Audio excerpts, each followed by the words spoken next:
girlies, welcome back to my channel. This is your official after last week's episode where I had my first ever lip filler. Let me know what you think now that the swelling has gone down. I still think it's a 10 out of 10.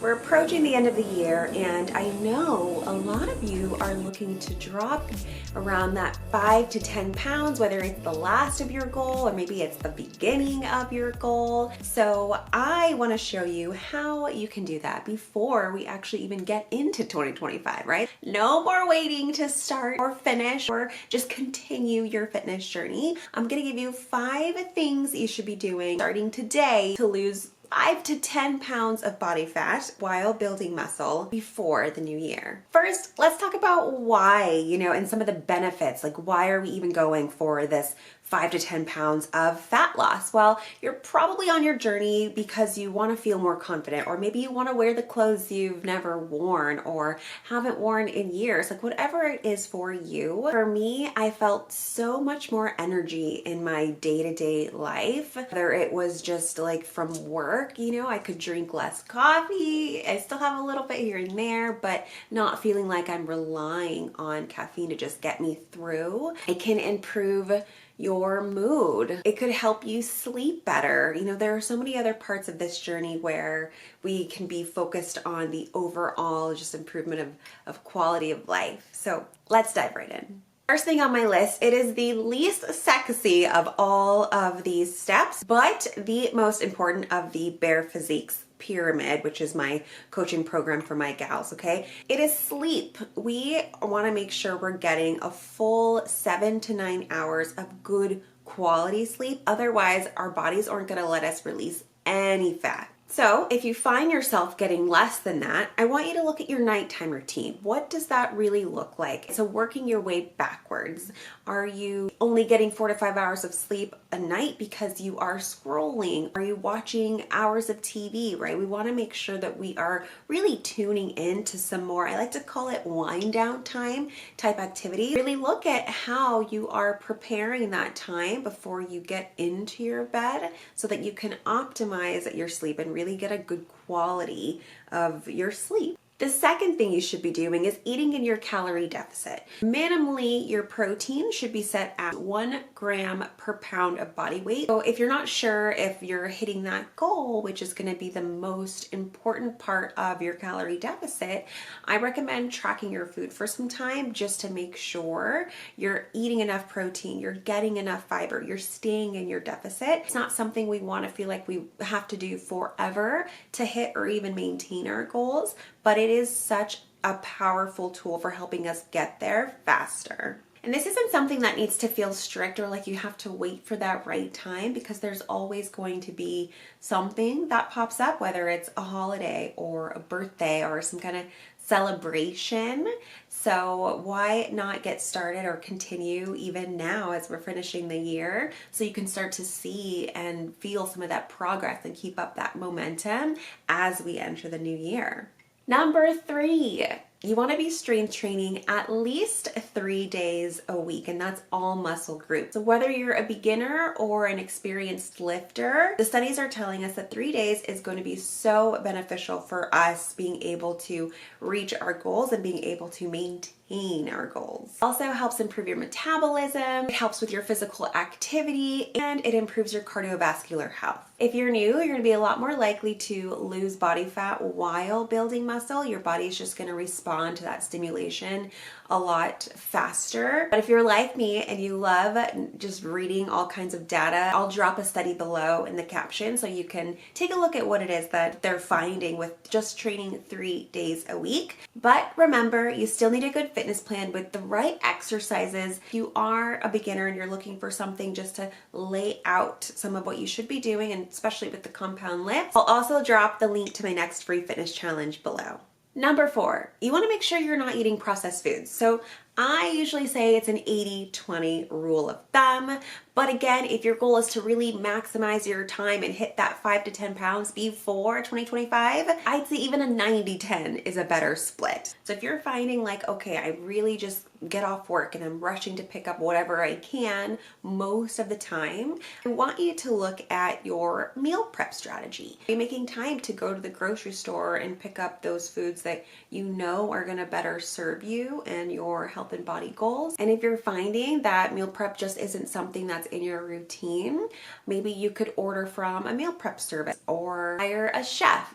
Do whatever fits in your budget, whatever makes sense for you to really stay prepared for your calorie deficit and your long-term goals. Number 5 is kind of a double point, but you want to make sure you're doing your compound lifts, but also that those last 2 to 3 reps are hard. Your bench press, your squats, your deadlifts, your barbell rows, I would even say your hip thrusts, and your overhead shoulder press. If you're noticing after your workout, it really wasn't that hard, or maybe your RPE was only around a 4 to 5, right? Your rate of perceived exertion. How hard do you feel like you're really pushing yourself during that workout? You want your sweet spot to be between a 6 and 7. So how can we up the weights or change the tempos so that you're progressively overloading, and those last 2 to 3 reps for those heavier compound lifts are really challenging you, which is going to stimulate that muscle and really help you build.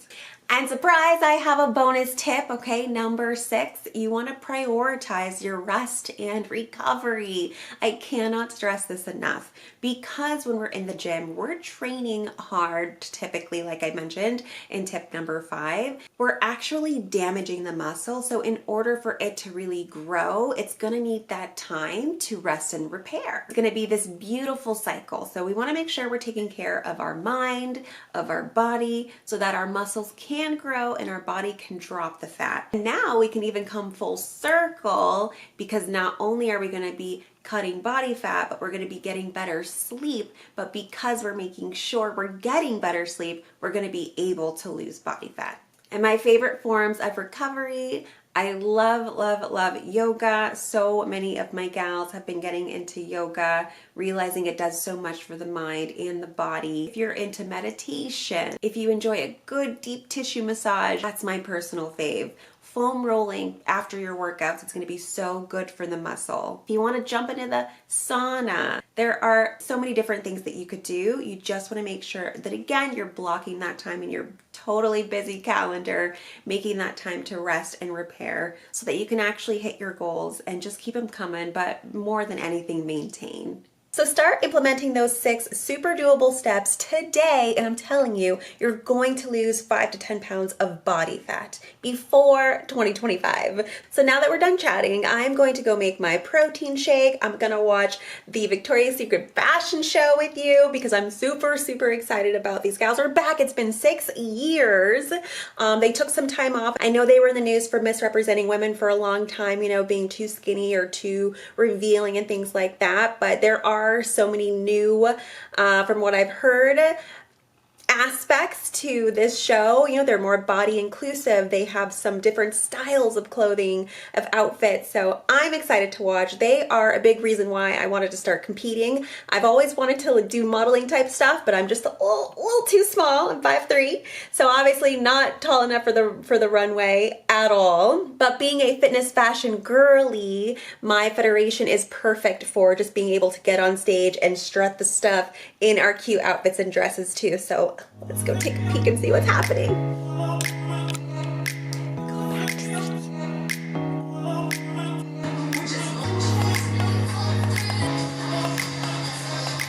Let me just say, Gigi is stunning. But also, how are they walking in these heels? Like, I can barely walk in heels for an hour, but I think if you're paying me a lot, then I can probably do it for hours and hours.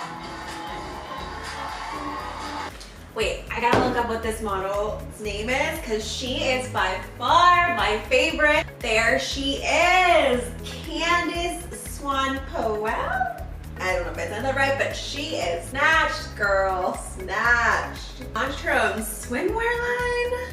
I'll be checking that out.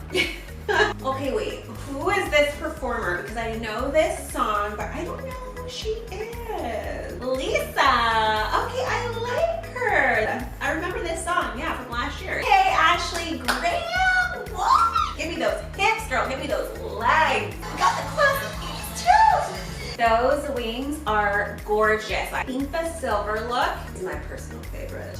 And actually, I wore those stars to Charlie XCX last week. I had something so similar. It fits her a lot better because I got a lot going on up here, but yes, this look, I'm here for it. As a whole, I think that show was so good. I'm so glad they're back. 6 years off is freaking crazy. I thought it had been maybe 2 or 3 years, but no. And don't get me wrong, like I totally get it. Like the way that they have kind of presented themselves in the past as a brand, really putting it in our minds growing up in the early 2000s, like you've got to have this look.